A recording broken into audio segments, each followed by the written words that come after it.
Hi and welcome back to my channel, or welcome to my channel since I only have like 30 subscribers, but I love those 30 little subscribers because they're my friends and strangers on the internet that I really appreciate, and they're really awesome. And this intro is already a fucking mess.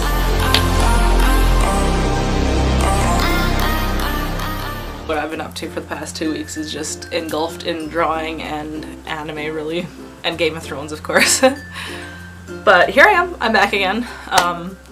I've been like super neglecting my YouTube and my Twitter, and I apologize for, ouch, I smacked myself in the face.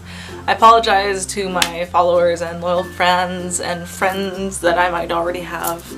But I'm here again. Hi, I'm back. So, today I thought I would sit down and tell you guys a story, because hashtag storytime. Why the fuck not?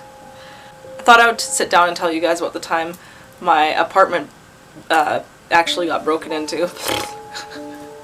Because this was the first time I think I was living on my own. I have been living on, technically out of my home since I was at least 18, but I've been like living with friends and stuff, so this was my first apartment I had on my own. This was back in like 2013/2014, I think.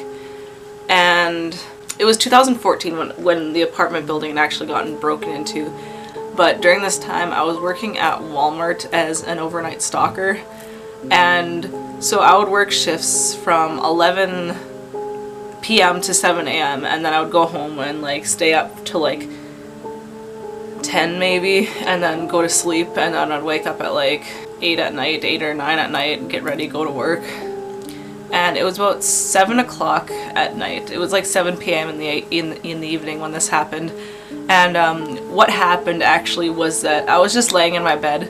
I think I had my bedroom door open because I had cats, so just let them roam. And my bedroom light all of a sudden flickered on, and of course that woke me up because I was like, the fuck. Except it wasn't completely out of the ordinary for me, because I had given my best friend a key at the time. So she could just come and go whenever. And a friend of mine who is living down the hallway from me in the same apartment building, her apartment door key somehow opened mine too, but mine didn't open hers. But I was like, whatever, we're friends, just come and go anyway. I would have probably given her a spare key anyway. So in my head I had just thought it was like one of them maybe coming to like get something or see something, and I don't know. That's what I thought anyway. And because I'm about as blind as a bat without my glasses on, and I'm wearing contacts right now, whoops, I can see about probably that far away from my face before it gets blurry. So I'm like laying in my bed, which is like on the other side of the room from the door, and I see the light turns on, which wakes me up. And so I wake up and I kind of like sit up and I kind of glance over, but I'm like in my blurry haze and just barely awoken state. I saw like the light flickered back off again, like almost instantly.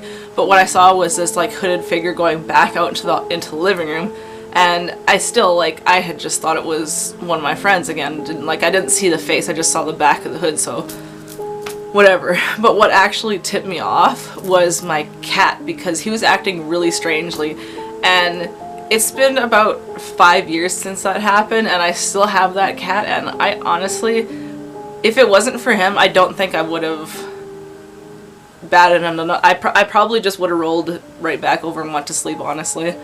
But the way my cat is, he loves everyone. He loves anyone that will give him attention. He loves strangers. He will walk right up to them and just okay, for instance, we had our Uber Eats delivery lady deliver like a snack to our door the other day, and she had dropped one of our drinks, and so was calling Uber to see what she could do. And my cat goes out onto the deck and starts rubbing up against her, and he makes friends with anyone.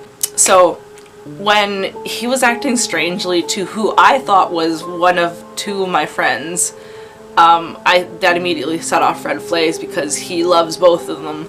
And so he was acting really, really weirdly, like he was crouched down, hunched over, like leaning around the door, like he was like peering out on guard. And that's when I saw him, and I was like, that's not right. Like, Fionn does not act this way towards these two friends, or anyone for that matter. So I get up immediately and like run out, and lo and behold, if you've ever lived in like a 3 or 4 story apartment building, like the really small ones, and if you lived on the ground floor, you'll know what I mean by like ground floor windows.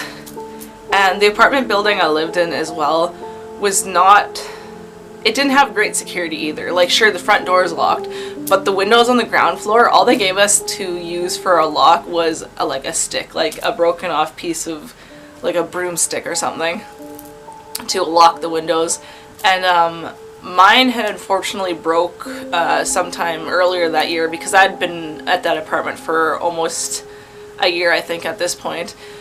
And I remember thinking to myself off and on, like, oh, it's probably gonna happen, it's gonna happen. I'm on the fucking like ground floor level, but like I would make it a joke, except until it actually fucking happened. And when I went into my living room to like see who that was, lo and behold, my living room window was wide open.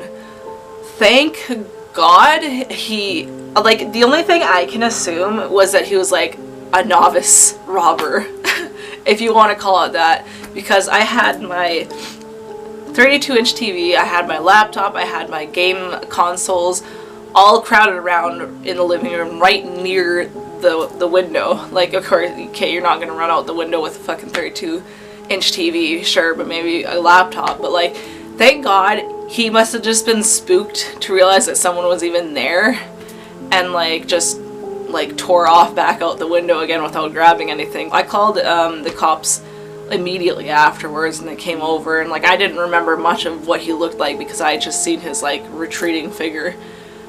I knew he was like wearing a sweater and like jeans, that was about it, but they didn't find him. And I remember I had like PTSD for years after that, honestly, because it was so jarring to have that happen to you. It's like you hear stories about it happening to other people, but you don't think it's gonna happen to you.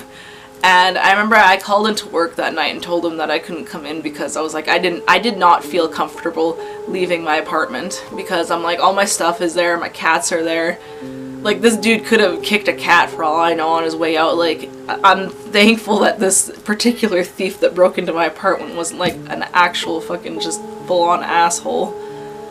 And like, I didn't go into work for almost a week after that because I was just... Oh wait, no, I went into work after about 3 days after the incident.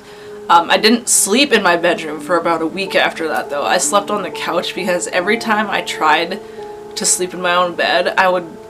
Any sound I would hear from the living room, I'd be up and checking it again. So I slept on my couch beside my window the rest of the week because I was just too scared to sleep. And when I didn't want to sleep in my own bed, I had to get my friend from down the hall to come sit in the living room and babysit me while I fucking slept, or at least until I fell asleep. And like, it was scary. I moved out a couple months later after that and moved in with a friend of mine across the city from where I was living at the time. And we lived in a really old house, and so like if you've ever lived in an old house, you know how it kind of like settles at night when everything cools off and the floors kind of like creak and whatnot. And we lived in one of those kind of houses, and the floors would settle a lot at night. And so we had the really old wooden floors, like not like the like tile wood floors, but like just really old wooden floors. And so the wood would creak all the fucking time. And I lost count of how many times I actually was convinced that there was someone in the house. And like, my friend and her boyfriend would sleep in the basement, so I'd be the only one sleeping on the main floor, and I'd be hearing all these creaks outside my door, and I would swear to God somebody had broken into the house. I'd have to get her to send her boyfriend up so many times to check the house because I was too terrified to go out and investigate myself, because I was actually terrified that someone had broken in. And this haunted me for years, and like sometimes it still does. And actually last August, where I live now is a fourplex, and the way it's built is that the back doors are basically where it leads us, because we live on the main street, so our back yard is basically our entrance area. The front doors are hardly used because mostly just for mail and stuff. But the inside, there's 2 front doors to the actual building, and when you come inside, there's kind of like this common area where you just walk down the stairs, and then there's the basement front doors to the other 2 apartments, and then upstairs instead is the other 2 apartments.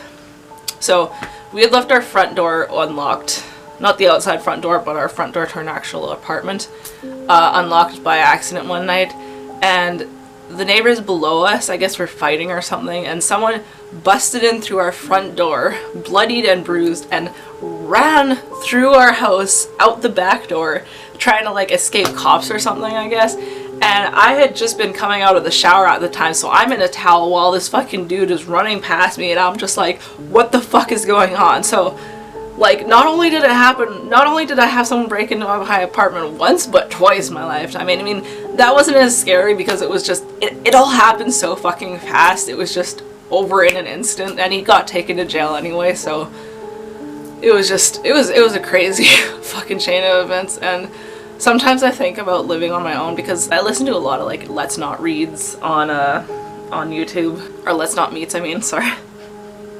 Let's Not Meet from Reddit. And I think about living in a house by myself one day, and I'm just like, oh no. it just freaks me out. But anyway, that's my story for the day. Thank you for hanging around and listening to me jabber on for however many minutes this has been. This has been great and fun, and it's good to be back.